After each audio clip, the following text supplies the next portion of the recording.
Dinadaing ng mga sari-sari store owner ang regulasyon na dapat sila mag-issue ng resibo gaya ng iba pang maliliit na negosyo. Ayon sa Bureau of Internal Revenue, alinsunod ito sa batas at may karampatang parusa para sa sinumang hindi susunod.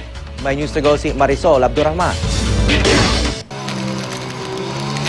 Tingi-tingi ang tinda, ang bayad sa kanila, barya-barya. Pero ngayon, ang mga suking sari-sari store ng mga Pilipino kailangan lang mag-issue ng resibo. Dati pa rin daw ayon sa Bureau of Internal Revenue alinsunod sa batas. Nasa batas yan na sino mang tao na may transaction na 100 pesos or more, kinakailangan mag-issue ng sales invoice or official receipt.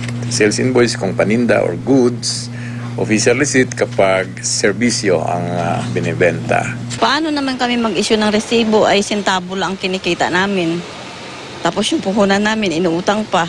At hindi lang mga sari-sari store, kundi iba pang maliliit na negosyo ang problemado. Ibabawas kasi sa kakapiranggot nilang kita ang gasto sa pagpapagawa ng resibo. Hindi naman dapat na resibuhan niya, kung tila kasi kita niya, bare-bare lang. Gastos lang po yun sa resibo po.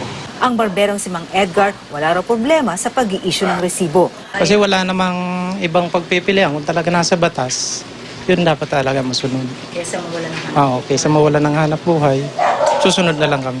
Ayon sa BIR, bahagi lang naman daw ng kita ang mapupunta sa gobyerno. Alinsunod sa dati ng batas, nahihigpitan lang ang pagpapatupad. 1977 pa ang nasabing batas na nakasaad sa National Internal Revenue Code na naamyendahan noong 1997, pero kailangan daw itong muling bigyang diin ng BIR dahil marami ang tila binabaliwala lang daw ito na kung masusunod lamang daw ang nasabing batas ay kayang magbigay sa gobyerno ng daang-daang bilyong pisong tax collection.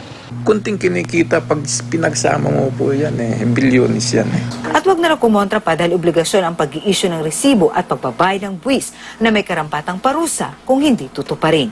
Marisol Abdurrahman, GMA News.